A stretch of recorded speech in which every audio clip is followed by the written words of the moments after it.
ওই যে ফারদিন।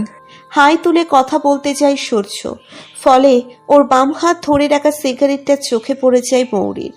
সূর্যের হাতে ধোয়া ওরা আধ খাওয়া চলন্ত সিগারেট, তার মানে সে কি সিগারেট খাওয়া শুরু করেছে? He is a smoker. মৌরি বিস্ময়ে বলল, আপনি সিগারেট খান? আপনার হাতে সিগারেট? আচমকা মৌরিকে দেখে চমকে গেছে সূর্য, আর ওর এমন প্রশ্ন আরো বেশি অবাক হয়ে গেছে। মৌরি যে ওকে স্মোকার ভাবতে শুরু করেছে সেটাও বুঝতে পারছে। থতমত খেয়ে ব্যালকনি দিয়ে সিগারেটটা ছটকা দিয়েই বলল, মানে না, এটা আমি খাইনি। ওই যে ফারদিন, ও। সূর্যকে তোতলাতে দেখে ও যে সিগারেট খেয়েছে এ ব্যাপারে পুরোপুরি নিশ্চিত হলো মৌরি, কারণ চোর ধরা পড়লেই এমন তোতলা তুতলি করে। সূর্য নিশ্চয়ই লুকিয়ে সিগারেট খাচ্ছিল, তাই মৌরিকে দেখে কথা ঘোরাবার চেষ্টা করছে, নয়তো তোতলাবে কেন? আর ওকে মিথ্যে বলতে দেখে আরো এক ধাপ অবাক হয়ে যায় ও মিথ্যেও বলে, আবার মিথ্যেও বলছেন। নিজের হাতে সিগারেট ধরে রেখে অন্যের দোষ দিচ্ছেন। বলি ফারদিন ভাই, সিগারেট খেয়ে আপনার হাতে এটা কেন? ফাজলামি করেন আমার সাথে? পাঁচফোড়ন, বিশ্বাস কর, আমি সিগারেট খাইনি। জীবনে কোনো দিন ছুঁয়ে দেখেছি কিনা সন্দেহ। এটা ফারদিনের খাওয়া ছিল, নীরা ডেকেছে তাই। ও এটা। ওর কথা শেষ করতে দেয় না মৌরিন, ভেঙচি কেটে বলে, ও তাই আপনি একটু টেস্ট করার জন্য হাতে নিয়েছিলেন, তাই না? লজ্জা করে না আপনার নিজের সিগারেট খেয়ে বন্ধুর ঘাড়ে দোষ চাপাতে? মিথ্যেবাদী! অবস্থা ক্রমশ বেগতিক হয়ে যাচ্ছে। সূর্য যতই সত্যিটা বলার চেষ্টা করছে, মৌরি ততই ওকে আরো বেশি অপমান করছে।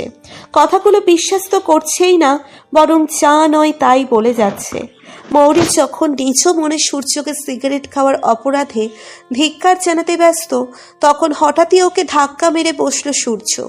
ধাক্কা খেয়ে কিছু বুঝে ওঠার আগেই মৌরিনকে দেওয়ালের সাথে চেপে ধরল ও। মুখের সামনে মুখ এনে ফিসফিসিয়ে বলল, সিগারেট খেয়েছে কিনা তা এখনই প্রমাণ হয়ে যাক। প্রতি উত্তরে আর কিচ্ছু বলার সুযোগ পেল না মৌরিন, তার আগেই ঠোঁটছোড়া দখল হয়ে গেল অন্যের কাছে। আচমকা ওর এই আক্রমণে চরম অবাক হলো মৌরিন। এমন আহম্মকি স্টাইলে যে সূর্যকে ফার্স্ট কিসটা করে বসবে ভাবতেই পারেনি। ওকে ধাক্কা দেবার চেষ্টা করলো, কিন্তু কোনো লাভ হলো না। তাই গোবেচানার মতো দাঁড়িয়ে থেকে অনুভব করতে লাগলো ওর ঠোঁটের কি হাল করছে খাটাসটা। প্রায় 2 মিনিট পর সূর্য ওর ঠোঁট জোড়া ছেড়ে দিল। বাম হাতে নিজের ঠোঁট মুছতে মুছতে বলল, এবার বিশ্বাস হলো তো? আচ্ছা, সত্যি করে বলতো, তুই শুধু ঠোঁটে একটা চুমো খাওয়ার জন্যই এত কাহিনী করলি, তাই না? মিষ্টি করে এসে বললেই তো হতো, আমি দিয়ে দিতাম। শুধু শুধু ঠোঁটটা কেটে গেল তোর, বেচারি। বলেই বাঁকা হাসি দিয়ে ওকে চোখ টিপ মারল সূর্য। তারপর প্যান্টের পকেটে হাত ঢুকিয়ে দিয়ে শীষ বাজাতে বাজাতে চলে গেল। মোটামুটি বাসাটা আজ লোক সমগমে ভর্তি। 10টার দিকে বড়মা, বড় বাবা আর ফাইসাপু এসেছে, আর তার ঠিক পরপরই এসেছে মামা, মামুনি আর রুদ্র ভাই। কাল বিকালে রাতারগুলো সোয়াম ফরেস্ট দেখে সরাসরি বাড়ি এসেছে রুদ্র ভাই, আর তার বেশ কিছুদিন আগেই ফিরেছে ফাইসাপু। প্রতিবার ফাইসাপু আর রুদ্র ভাই একই সাথে বাড়ি ফেরে, কিন্তু এবার কেন যেন আলাদা। নীরা আর ফারদিন ভাইও চলে এসেছে। ভাবছেন হঠাৎ এত মানুষ আসার কারণ কি? কারণ তেমন কিছুই না, এমনি একটা গেট টুগেদার করা। অবশ্য আরও একটা কারণ আছে, সেটা হলো মৌরি সূর্যের বিয়ের ডেট ফিক্সড করা। দুপুরে খাওয়ার পর আমাদের ড্রয়িং রুমে বড়রা বসলেন আলোচনা করতে। বিয়ে কবে হবে, কোথায় হবে, এইসব নিয়েই তাদের মূল আলোচনা চলছে। আর আমার ঘরে বসে আমরা ছোটরা সবাই আড্ডা দিচ্ছি। আমরা মানে আমি, নীরা, রুতবা, ফাইসাপু, সূর্য, রুদ্র, ফারদিন ভাই আর ওদের কিছু ফ্রেন্ডস। যেহেতু বিয়ের কারণেই সবাই একসাথে হয়েছে, সেহেতু আড্ডার মূল টপিক আমাদের বিয়ে। রুতবা নীরার সাথে বসে বসে প্ল্যানিং করছে সে আমাদের বিয়েতে কি কি করবে। সূর্য, ফারদিন ভাই আর ওদের ফ্রেন্ডসরা মিলে কি কি যেন বলা বলি করছে আর হাসছে। ওদের এমন হাসাহাসি দেখে লজ্জায় আমার কান গরম হয়ে যাচ্ছে। সূর্য ভাইও তাল দিচ্ছে ওদের সাথে। পরিবেশটা বেশ সুন্দর, কিন্তু এতেও যেন কিছু অপূর্ণতা থেকেই যাচ্ছে। ফাইসাবুকে দেখছি সব কিছুতেই সে অন্যমনস্ক। আমরা আড্ডা দিচ্ছি আর সে শুধু গালে হাত দিয়ে সবটা দেখে যাচ্ছে। ওকে দেখেই বুঝতে পারছি ওর এসবে মন নেই, কিন্তু কেন মন নেই সেটা ধরতে পারছি না। 2-1বার জিজ্ঞাসাও করেছিলাম, কিন্তু ও উত্তর দেয়নি। আবার রুদ্র ভাইকেও দেখছি একই অবস্থা। সে আড্ডা দিচ্ছে ঠিকই, কিন্তু কেন যেন মাঝে মাঝেই খেই হারিয়ে ফেলছে। বিশেষ করে যখনই বিয়ে নিয়ে কিছু কথা উঠছে তখনই। কারণটা অবশ্য আমার অজানা নয়। আর সে যখন চুপ হয়ে যায়, কেন যেন আমিও অন্যরকম একটা অস্বস্তিতে পড়ে যাই। হয়তো সে আমায় ভালোবাসে বলেই, কিন্তু আমার তো কিছু করার নেই। যদি থাকতো তবে কিছু না কিছু অবশ্যই আমি করতাম। নিজের ফোন হাতে নিয়ে অস্বস্তি কাটাতে বসে পড়লাম। ফোনেও কাজ নেই, তাই অযথা গেমস খেলে টাইম পাসের চেষ্টা করে যাচ্ছি। কিছুক্ষণ যেতেই পুরোপুরি গেমসে মনোযোগ দিয়ে ফেললাম আমি। আড্ডায় আর মন নেই। বেশ কিছুক্ষণ ধরে সূর্যের কানের কাছে ফারদিন কি যেন ফিসফাস করছে। ও কি যেন বলছে আর ফিকিয়ে ফিকিয়ে হাসছে। তাতে কেন যেন বিরক্তিতে ভ্রু কুঁচকে ফেলছে সূর্য। কিছুক্ষণের মধ্যেই খুব উত্তেজিত লাগলো ওকে, যেন ও রেগে গেছে। তাতে হাসতে হাসতেই কি যেন ইশারা করলো ফারদিন। সূর্য রেগে গিয়ে মাথা নেড়ে সাই জানাতেই খুশি হয়ে উঠল ফারদিন। একটু কেশে নিয়ে গলা পরিষ্কার করে বলল, মরিন, একটা প্রশ্ন করি। ফারদিনের ডাকে ফোন থেকে চোখ তুলল মৌরি। এতক্ষণ সে ফোনের ভেতরেই ডুবেছিল। ওর কথা শুনে বলল, জি ভাইয়া বলুন। এবার একটু ইতস্ততের ভান করলো ফারদিন। আমতা আমতা করে বলল, মানে আসলে প্রশ্নটা যদিও তোমাদের পার্সোনাল, বাট তারপরও আমিই করছি। মানে জানতে চাইছিলাম আর কি, তুমি সূর্যকে কি বলে ডাকো?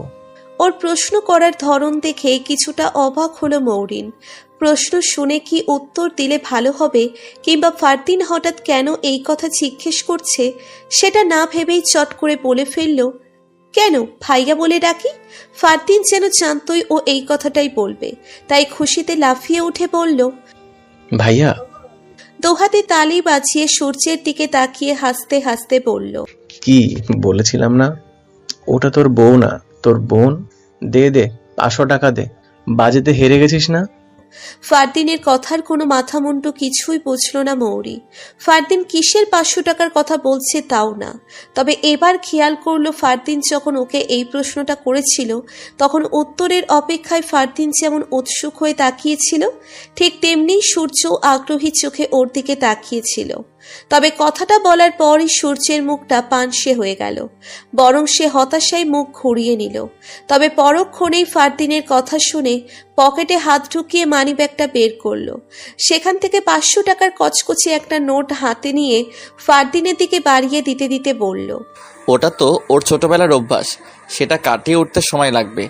দেখবি বিয়ের পর ঠিক হয়ে গেছে, সেটা নিয়ে লাফানোর কিছু নেই।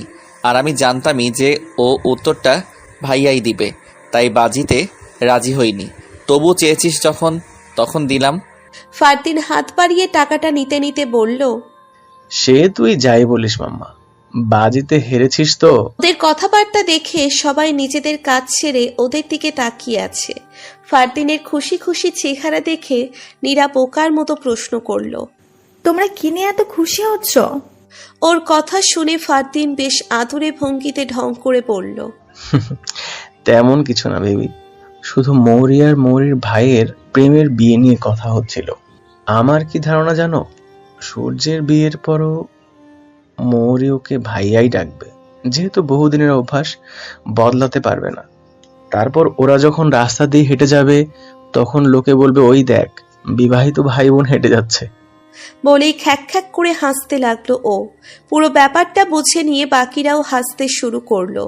শুধু এক মুহূর্তের জন্য চমকালো মৌরি আর রুদ্র, কারণ মৌরি আর মৌরির ভাই কথাটা চমকে দিয়েছে ওদের। মৌরি চমকে উঠে ভাবলো, তার মানে কি সূর্য ফারদিন সব জেনে গেল? কিভাবে? তবে ওর আশ্চর্যের রেশ কেটে গিয়ে বুকে ঠান্ডা হলো প্রায় সঙ্গে সঙ্গেই। সূর্যের নাম শুনেই বুঝতে পারল কিছুক্ষণ আগে ও সূর্যকে ভাইয়া বলে ডাকে, সেটা নিয়েই কথা হচ্ছিল। আর তাই সবাই হাসছে। এটা ভেবেই মনে মনে বেশ লজ্জা পেল মৌরি। হবু বর্গে ভাইয়া ডাকছে, এটা অবশ্যই হাস্যকর ব্যাপার। তাই হ্যাবলা কান্তের মতো সূর্যের দিকে তাকাতেই দেখতে পেল সূর্যও ঠিক ওর দিকেই তাকিয়ে আছে। তার কুচকানো ভ্রু চোরাই বলে দিচ্ছে সে তার বোকামিতে কতখানি বিরক্ত। তাদের হাসাহাসির পালা যখন চলমান তখন হঠাৎই ড্রয়িং রুম থেকে মিসেস অন্তরার কণ্ঠ শোনা গেল, রুদবা, ফাইজা, প্লিজ তোমরা সবাই এ ঘরে আসো।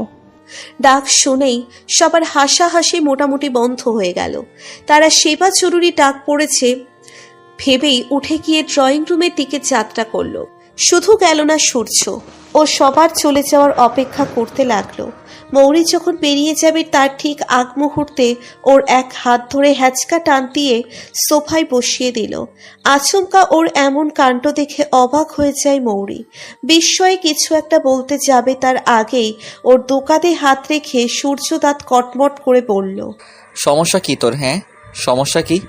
মৌরি থতমত খেয়ে বলল, সমস্যা মানে? আমার তো কোনো সমস্যা নেই। সমস্যা নেই তো সবসময় ভাইয়া ভাইয়া বলে কানের পোকা বের করে ফেলিস কেন? এমনভাবে ডাকিস যেন আমি তোর মায়ের পেটের ভাই। আর কখনো যেন তোর মুখে ভাইয়া ডাক না শুনি। বিয়ে হওয়া পর্যন্ত সময় দিলাম, অভ্যাস ঠিক না করলে দেখিস আমি তোর কি করি। সূর্যের ভয়ঙ্কর ডাক দেখে মৌরি মিনমিন করে বলল, ভাই না ডেকে কি বলে ডাকবো আপনাকে? আপনি তো আমার অনেক বড়। তো তুই কি ফিডার খাওয়া ছেলেকে বিয়ে করবি? গাধি একটা। শোন, তোকে ফার্স্ট অ্যান্ড লাস্ট ওয়ার্নিং দিচ্ছি, তোর মুখে যেন নেক্সট টাইম এই ভাইয়া ডাক না শুনেছি তাই বলে আবার বাংলা সিনেমার নায়িকাদের মতো ওগো হ্যাঁ গো শুনছো গো করবি না, নয়তো চাপকে পিঠের ছাল চামড়া তুলে দেব। মনে রাখবি তো? সূর্যের প্রশ্নের উত্তরে ভয়ে ভয়ে মাথা নাড়ে মৌরিন। তা দেখে হাসি ফোটে ওর মুখে। খুশি হয়ে বলে, গুড গার্ল। তারপর হঠাৎই ওর দুগালে হাত রেখে মুখটা খুব কাছে টেনে আনে। ওর মতি গতি দেখে আরো ভয় পেয়ে যায় মৌরি। না জানি এই ছেলে আর কি যে করে। ওকে আরো ভয় পাইয়ে দিতেই সূর্য ফিসফিস করে বলে, ভয় পেয়েছিস নাকি? মাঝে মাঝে এমন ওয়ার্নিং দিতে হয়, বুঝেছিস? নয়তো তোর মতো ঘাটতেরা সোজা হয় না। বলেই আর অপেক্ষা করে না সূর্য। হাসতে হাসতেই দ্রুত প্রস্থান করে। সবার সাথে আলোচনা করে সূর্য মৌরির বিয়ের দিন ঠিক করা হলো। হাতে 7 দিনের মতো সময় রেখেই শুক্রবারে বিয়ে পড়ানোর অনুষ্ঠানটা করতে চাইলেন মাহির সাহেব। সবাই তাতে মত দিলে আর দ্বিমত করেনি মাহবুব সাহেব। তার মতে যত তাড়াতাড়ি করে বিয়েটা হয়ে যায় ততই মঙ্গল। কারণ সূর্য মৌরিকে তো উনি চেনেন। এরা যে কখন কি বলে তার কোনো ঠিক নেই। এই রোদ তো এই বৃষ্টি। এখন যেহেতু দুজনেরই বিয়েতে মত আছে তাই দুটোকে বিয়ে দিয়ে দেওয়াই ভালো। বিয়ের পরের সমস্যাগুলো তখন ওরা নিজেরাই মেটাতে পারবে। আর বিয়ে হলে ওদের একে অপরের প্রতি ভালোবাসা মমত্ববোধ বাড়বে। তখন ওদের মধ্যে ঝগড়া মারামারি কাটাকাটি করার বদ অভ্যেসটাও কমবে। কারণ সংসারের দায়িত্ব আর কর্তব্যবোধ কাঁধে এসে পড়ার পর সব ছেলেমেয়েরাই প্রকৃত অর্থে মানুষ হয়ে ওঠে। সংসার জীবনের নানা ঘটনা তাদের পৃথিবীতে টিকে থাকতে অভিজ্ঞ করে তোলে। এক সময় তারা বেঁচে থাকার মানে বুঝতে পারে এবং অন্য মানুষের প্রতি সহনশীল হয়ে ওঠে। আর এভাবেই বেলা গড়িয়ে তারা তাদের জীবনের সাজ বেলাতে এসে পৌঁছয়। বিয়ে ঠিক হওয়ার পরদিন থেকেই দুবারিতে বিয়ের তোড়জোড় শুরু হয়ে যায়। মৌরিনের মা নেই, তাই ওর বিয়ের কেনাকাটা গয়নাকাটি বানানো সব কিছুরই দায়িত্ব নেন ওর মামানি আর ওর বড় মা। বিয়ে হওয়ার আগ পর্যন্ত তাই ওদের কেনাকাটার পর্ব চলতেই থাকে। ওর আর সূর্যের বিয়ের জন্য যে শপিং সেটা ঢাকায় গিয়েই সেরে আসে সূর্যের পরিবার। এছাড়াও আরও কিছু টুকটাক জিনিস অনলাইন এবং কিছু লোকাল জায়গা থেকেই কিনে নেয়। বিয়ের আয়োজনটা প্রথমে বাড়িতেই করতে চান বড়রা, কিন্তু তাতে জোর প্রতিবাদ করে ছোটরা। তাদের কথা বিয়েতে যেন কোনো কমিউনিটি সেন্টারে গিয়েই করা হয়। এর প্রধান কারণ বরপক্ষ এবং কনেপক্ষের বাড়ি পাশাপাশি, এতটাই কাছে যে কনেকে বিদায় দিয়ে গাড়িতে অবধি ইয়াকা যাবে না, কেননা দুবাড়ির গেট তো পাশাপাশি লাগানো। তাছাড়াও বিয়ের মতো বড় একটা অনুষ্ঠান বাড়িতে করাচ্ছে কমিউনিটি সেন্টারে গিয়ে করা অনেক বেশি বসু এবং আরামদায়ক। সব থেকে বিবেচনা করে কমিউনিটি সেন্টারে গিয়েই বিয়ের আয়োজন করা হলো। দেখতে দেখতে 6টা দিন পেরিয়ে গেল। আজ বৃহস্পতিবার, মানে মৌরির গায়ে হলুদ। একটু বেলা হতেই বিয়ের রীতি অনুযায়ী মৌরিকে নিয়ে যাওয়া হলো হলুদ গোসল করাতে।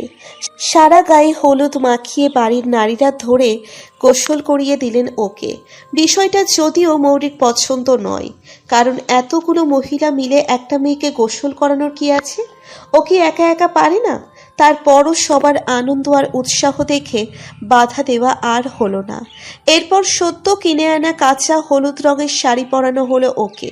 হাতে গলায় মাথায় চুলের খোপায় বিভিন্ন ফুলের তৈরি অর্নামেন্টস দিয়ে সাজিয়ে ওকে নিয়ে যাওয়া হলো বাড়ির ছাদে, যেখানে বানানো হয়েছে হলুদ ছোঁয়ার স্টেজ। সাদা আর হালকা হলুদ রঙের কাপড়ে সাজানো স্টেজের উপরে সুন্দর করে লেখা টাঙানো আছে মৌরির হলুদ ছোঁয়া, আর চারিদিকে বিভিন্ন ফুল দিয়ে সাজানো।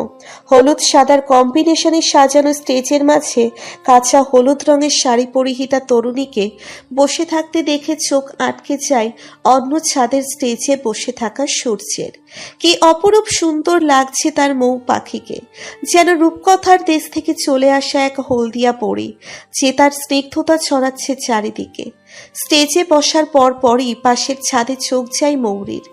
সেখানেই সূর্যের হলুদ সন্ধ্যার স্টেজ সাজানো আছে। ওই স্টেজটাও ঠিক একইভাবে সাজানো, শুধু সেখানে বসে থাকা মানুষটি ভিন্ন। একই রকম স্টেজের একদিকে কোণে, অন্যদিকে বর। সূর্যের পরনে একটা হালকা সবুজ রঙের পাঞ্জাবি, যার বুকের এক পাশটায় তুলনামূলক গাঢ় সবুজ সুতার কাজ করা। সূর্যকে দেখে বুকের ভিতর অন্যরকম এক তোলপাড় শুরু হয়ে গেল মৌরির। কি সুন্দর লাগছে ছেলেটাকে, তার ফর্সা চেহারায় হালকা সবুজ রংটা দারুণ মানিয়েছে। দেখতেও ভীষণ কিউট আর হ্যান্ডসাম লাগছে। ওকে দেখে ঠাস করে ক্রাশ নামক বাঁশ খেয়ে বসল মৌরিন। অবশ্য এখন ওকে দেখে ক্রাশ খেতে কোনো বাধা নেই, কারণ ছেলেটা তার হবু বর। কাল তার বিয়ে। সন্ধ্যা নামতেই আমন্ত্রিত অতিথিরা সবাই একে একে আসতে শুরু করলো। মৌরিনকে হলুদ ছুঁয়ে সামনে থাকা মিষ্টান্ন পায়েস থেকে একটু ওকে খাইয়ে দিয়ে ওর হাতে সালামি কুচে দিয়ে চলে যাচ্ছে। লোকজনের ভিড়ে এখন আর সূর্যকে দেখতে পাচ্ছে না ও, তাই ব্যর্থ চেষ্টা বাদ দিয়ে অনুষ্ঠানে মন দিল। একে একে সবাই চলে গিয়ে ফাইসা এলো হলুদ ছোঁয়াতে। আজও পড়েছে একটা আকাশি রঙের লেহেঙ্গা, যাতে অসাধারণ সুন্দর লাগছে ওকে। ও মৌরির দুই গালে হলুদ ছুঁয়ে 1 চামচ পায়েস খাইয়ে দিল। তারপর 1000 টাকার একটা কচকচে নোট ধরিয়ে দিয়ে চলে গেল। ওর যাওয়ার ঠিক পরপরই এলো রুদ্র। ও হাসি মুখেই বাটি থেকে হলুদ হাতে তুলে নিল, কিন্তু সেটা মৌরির গালে ছোঁয়াতে গেলেই এক মুহূর্তের জন্য মুখের হাসি মিলিয়ে গেল ওর, কারণ ভাগ্যের পরিহাসে ওর ভালোবাসার মানুষের গায়ে হলুদটাকে হলুদ ছোঁয়া দিতে হচ্ছে ওকে। সেটা ভেবেই মন খারাপ হলো ওর। মৌরির মনটাই নেমে এলো বিষাদের ছায়া। তবে ওকে মন খারাপ করতে দেখে খুব দ্রুতই নিজের মুড ঠিক করে ফেলল রুদ্র। ওকে স্বাভাবিক করার জন্য দুষ্টুমি করে ওর সারা মুখে এবড়ো খেবড়ো করে হলুদ মাখিয়ে দিল। তারপর মিষ্টি খাওয়াতে গিয়েও ওকে না খেয়ে নিজেই খেয়ে নিল। ওর কাণ্ড দেখে রাগ হলেও পরক্ষণেই হেসে ফেলল মৌরিন। সেখানে উপস্থিত বাকিরাও হেসে দিল। তারপর সালামি দেবার সময় কয়েকটা 1000 টাকার নোট একসাথে করে ওর হাতে ধরিয়ে দিয়ে চলে গেল। ও চলে যাওয়ার পর মৌরি খেয়াল করলো ওর হাতের ফাঁকে টাকার সঙ্গে আরও একটি ভাঁজ করা কাগজেরও অস্তিত্ব আছে। তার মানে কোনো ক্ষুদ্র চিঠি দিয়েছে রুদ্র। কিন্তু আশেপাশে অনেক লোক থাকায় চিঠিটা আর পড়তে পারল না সে। কাগজটা সবার অলক্ষ্যে শাড়ির আঁচলে লুকিয়ে ফেলল। পরে মনে করে সেটা পড়ে নিতে হবে ভেবে আবারও অনুষ্ঠানে মন দিল ও। রাত প্রায় 11:30টার দিকে হলুদ অনুষ্ঠান শেষ হলো মৌরিনের। তারপর সবার সাথে বসে থেকে গল্প করতে করতেই পেরিয়ে গেল আরো 1 ঘন্টা। ঠিক 12:30টার সময় সবার কাছ থেকে ছাড়া পেয়ে ঘুমাতে যাবার অনুমতি পেল মৌরিন। হাই তুলতে তুলতে ঘরে আসতেই হঠাৎ মনে পড়ল রুদ্রের দেওয়া সেই চিঠিটার কথা। কৌতূহলী হয়ে সেটা হাতে নিয়ে ভাঁজ খুলতেই চোখে পড়ল রুদ্রের হাতের লেখা। ভালোবাসার মৌরি ফুল। তুমি কি চিঠি থেকে অবাক হচ্ছ? ভাবছো আমি আবার উল্টো পাল্টা কিছু করে বসবো নাকি? না, ভয় পাবার দরকার নেই। আমি তেমন কিছুই করব না। আসলে তোমাকে তোমার নতুন জীবনের শুভেচ্ছা জানানোর জন্যই এই চিঠিটা লেখা। কেন যেন সেদিনের পর তোমার সামনে গিয়ে বেশি কথা বলতে পারি না আমি। একটা অন্যরকম জড়তা এসে যায়, তাই বাধ্য হয়ে চিঠিটা লেখা। সূর্য আর তোমার বিয়েতে অনেক বেশি খুশি হয়েছি আমি, জানো? তুমি কি ভাবছো আমি এটা আমার কষ্ট থেকে বলছি? না, আমি মোটেও কষ্ট পাচ্ছি না। হ্যাঁ, একটু মন খারাপ হচ্ছে, তবে সেটা স্বাভাবিক। আর আমি জানি তুমি যার কাছে যাচ্ছ সে আমার মতো নয়। সে তোমাকে অনেক যত্নে রাখবে, তোমায় আগলে আগলে রাখবে, যেটা আমি পারতাম না। আসলে একটা কথা কি জানো, আল্লাহ যা করেন ভালোর জন্যই করেন। কথাটা হারে হারে সত্য। দেখো, সেদিন 1 মুহূর্তের মধ্যে আমি রাগের মাথায় তোমার গলা চেপে ধরেছিলাম। আর একটু হলে হয়তো মেরেই ফেলতাম। তাহলে সারা জীবন তোমার সাথে থাকতে গেলে কি পরিমাণ কষ্ট পোহাতে হতো তোমায় ভাবতে পারছো? নিজের হাতে হয়তো শেষ করে দিতাম সব। যাক সেসব কথা, সেগুলো বলে আর তোমার মন খারাপ করতে চাই না। তুমি ভালো থেকো মৌরিফুল, অনেক বেশি ভালো থেকো। তোমার হলুদ ছোঁয়ায় হে আমার একান্ত কামনা। ইতি তোমার এই রুদ্র। চিঠিটা পড়েই অন্যরকম একটা আবেশ তৈরি হলো ওর মনে। ওকে দেওয়া এটাই রুদ্রের প্রথম চিঠি, হয়তো এটাই শেষ, কারণ আর কোনো চিঠি দেওয়ার তো দরকার নেই। তবে চিঠিটা দিয়ে বেশ ভালো করেছে রুদ্র, কারণ ওর মনের কথাগুলো জানা উচিত ছিল মৌরির, নয়তো সারা জীবন মনের মধ্যে একটা আফসোস থেকেই যেত। অবশ্য তারপরও রুদ্রের সাথে আর একবার কথা বলে দেখা দরকার ওর। রুদ্র তো সবটা বলেছে, তাহলে ওকেও তো বলতে হবে। ভেবেই চিঠিটা ভাঁজ করে ডায়েরির ফাঁকে রেখে দিল ও। কাল তাড়াতাড়ি ঘুম থেকে উঠতে হবে, তাই এখনই ঘুমিয়ে পড়ার সিদ্ধান্ত নিল। সেজন্য ব্যালকনির দরজা আটকাতে গিয়ে হঠাৎই চমকে উঠতে হলো ওকে। দরজা লাগাতে গিয়ে চোখে পড়ল সূর্য বারান্দার রেলিং ধরে ঝুলছে। দেখতে দেখতে ওর চোখের সামনে লাফ দিয়ে রেলিং টপকে ব্যালকনিতে উঠে এলো সূর্য। ওকে হঠাৎ এখানে দেখে আটকে উঠল মৌরি। আপনি এখানে কিভাবে এলেন? ওর প্রশ্ন শুনে সূর্য বেশ বিরক্ত হলো, ভ্রু কুঁচকে তাকিয়ে পড়ল। দেখতেই পাচ্ছিস রেলিং টপকে এলাম, তাও হয়তো প্রশ্ন। বলতে বলতেই পকেটে হাত ঢুকিয়ে দিল। প্রায় সাথে সাথেই হাতে বের করে আনলো ছোট্ট একটা কাঁসার বাটি। কিন্তু ওতে কি আছে সেটা দেখতে পেল না মৌরিন, কেননা বাটিটার মুখ ঢাকনা দিয়ে এঁটে রাখা। ও অবাক হয়ে বলল, কিন্তু এত রাতে না ঘুমিয়ে আপনি এখানে এলেন কেন? ওর প্রশ্নের কোনো পাত্তা দিল না সূর্য। বাটির ঢাকনা খুলে সেখান থেকে হাতে হলুদ লাগিয়ে নিল। চুপ করে মৌরিকে টেনে ধরে ওর দুগালে হলুদ ছুঁইয়ে দিল। তারপর ওর কানের কাছে ফিসফিস করে বলল, আমার বউয়ের গালে আমি হলুদ লাগাবো না, সেটা হতে পারে না। চাইলে সবার আগে এটা ছোঁয়াতে পারতাম আমি, কিন্তু আমি তো শেষ ছোঁয়াটাই দিতে চাই, যে ছোঁয়ার উপর আর কারো হাত পড়বে না। কেউ আর আমার দেয়া হলুদের উপর হলুদ ছোঁয়া দিতে পারবে না। এ ছোঁয়া নিয়েই তুই কাল বিয়ের পিঁড়িতে বসবি, বুঝেছিস? মৌরি অবাক হয়ে মাথা নাড়ালো। তখন ও আবারও বলল, আমায় হলুদ লাগাবি না? তারপর নিচে নিচেই ওর ডান হাতটা টেনে বাটির ওপর থেকে হাতে হলুদ লাগিয়ে দিল। তাতে মৌরির নিচে নিচেই ওর দুগালে হলুদ ছুঁইয়ে দিল। আচমকাই আর একটা কাণ্ড করে বসল মৌরি। দুহাতে ওর গলা ধরে পায়ের গোড়ালে উঁচু করে দাঁড়িয়ে ওর খুব কাছে চলে এলো। মুখটা ওর কাছে এগিয়ে এনে কপালে চুমু খেয়ে বলল, তাহলে আমাদের প্রেমিক জীবনের ইতি ঘটল এখানেই? মৌরির কাণ্ডকীর্তি দেখে মনে মনে অবাক হলো সূর্য, তবে সেটা প্রকাশ না করে ঠোঁটে হাসি ফুটিয়ে বলল, আমাদের প্রেমিক জীবনের রীতি এখানেই। কাল থেকে নতুন একটা সম্পর্ক সৃষ্টি হবে আমাদের। দুজনে আবদ্ধ হব বিবাহ নামক পবিত্র একটা সম্পর্কে, যেখানে থাকবে অপরিসীম ভালোবাসা আর দায়িত্ববোধ। আজ মৌরিনের বিয়ে। বেশ সকালে ঘুম থেকে উঠল ও। নাস্তা সেরেই গোসল করার জন্য ওয়াশরুমে চলে গেল। আধা ঘন্টা পর সুতির সিম্পল একটা শাড়ি পরে বেরিয়ে এসেই দেখতে পেল ফাইজা পার্লারে যাওয়ার জন্য ওর লাগেজ গোছাচ্ছে। ওকে বেরোতে দেখেই ফাইজা বলল, এই দেখো তো, শাড়ি গয়না সব ঠিক করে নিয়েছি কিনা, আরো কিছু নিতে হবে? মৌরি লাগেজের দিকে এক ঝলক তাকিয়ে জানিয়ে দিল আর কিচ্ছু লাগবে না। তারপর লাগেজ হাতে নিয়ে দুজনেই চলে গেল পার্লারে সাজার জন্য। ওরা চলে যেতেই বাড়ির বাকিরা যে যার মতো হাতের কাজ সেরে নিতে লাগলো। উদ্দেশ্য যত দ্রুত সম্ভব কাজ শেষ করে ঘরবাড়ি গুছিয়ে সেজেগুজে কমিউনিটি সেন্টারে যাওয়া। ওদিকে সূর্যদের বাড়ির অবস্থাও প্রায় একই রকম। বাড়ির সবাই কাজে ব্যস্ত, তবে তাদের আরেকটি গুরু দায়িত্ব হলো বাড়ি সাজানোর পাশাপাশি বাসর ঘর সাজানো। আর এই কাজে নিয়োজিত আছে সূর্যের মহৎ প্রাণ বন্ধুরা, রুদবা, নীরা, ফারদিন আর সূর্যের আরও কিছু বন্ধুরা। নীরা ব্যক্তিগতভাবে মৌরির বান্ধবী হলেও বর্তমানে সে বর পক্ষে আছে, কারণ ফারদিন তো এই পক্ষের। ওদের এই পক্ষ নিয়ে ঝামেলার জননী সূর্যই বলে দিয়েছে হলুদ আর বৌভাতে নীরা কোণে পক্ষে। আর বিয়ের দিন বরপক্ষে দুপুর 2টোর দিকে সূর্যরা সবাই কমিউনিটি সেন্টারে গিয়ে পৌঁছলো।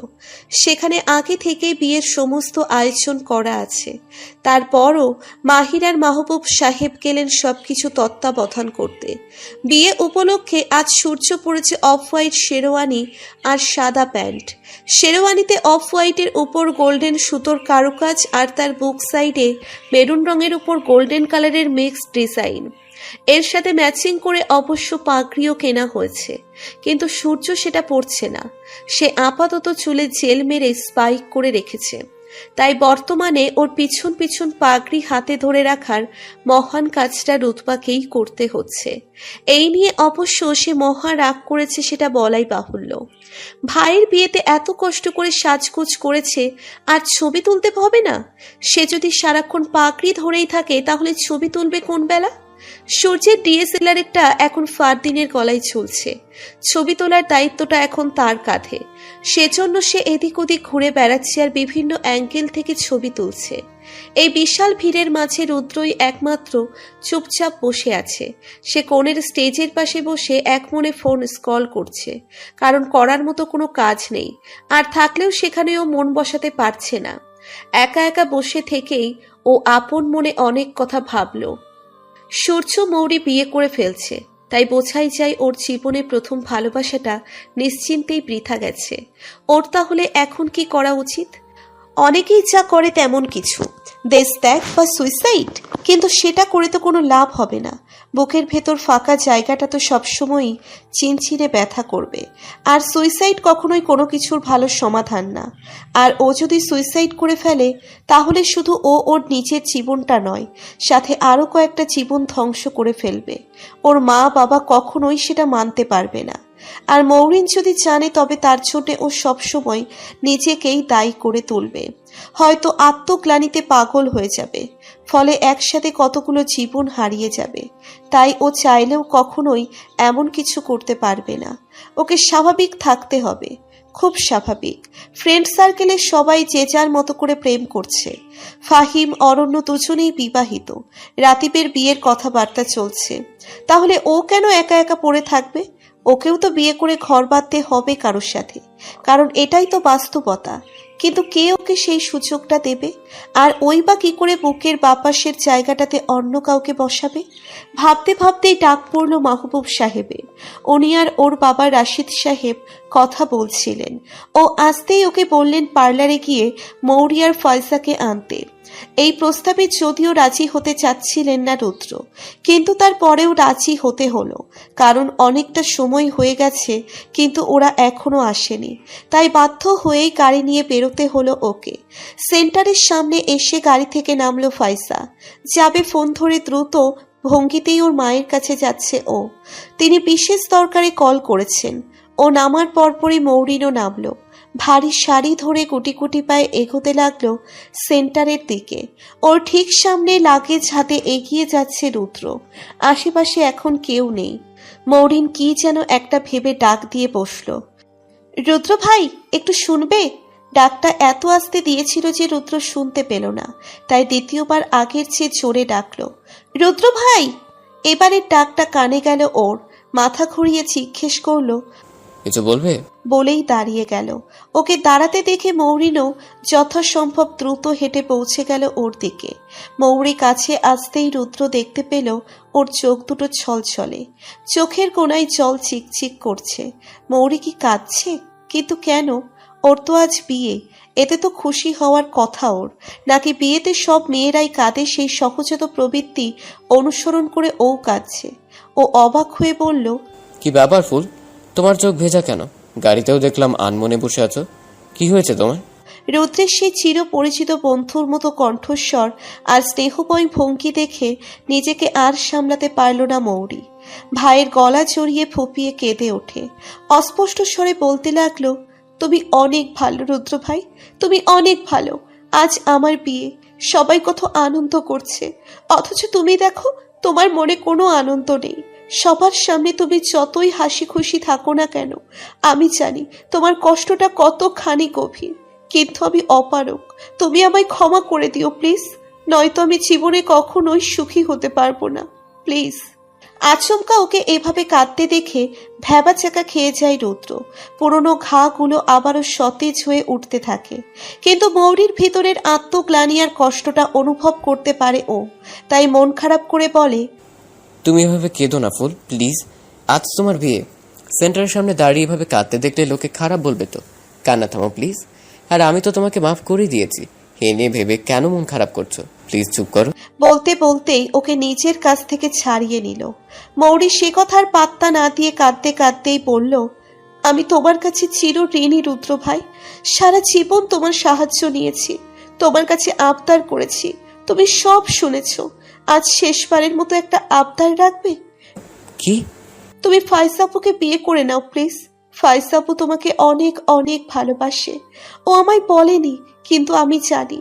ওর ডায়েরিটা আমি দেখেছি। রুদ্র ভাই, ও তোমায় ছাড়া থাকতে পারবে না। ও ভীষণ কষ্ট পাচ্ছে। ও রাতে ঘুমায় না, ঠিক মতো খায় না, কারোর সাথে মেশে না, দিন দিন শুকিয়ে কাঠ হয়ে যাচ্ছে। এভাবে চলতে থাকলেও মরে যাবে রুদ্র ভাই। ওকে বাঁচাও, ওকে বিয়ে করে নাও প্লিজ।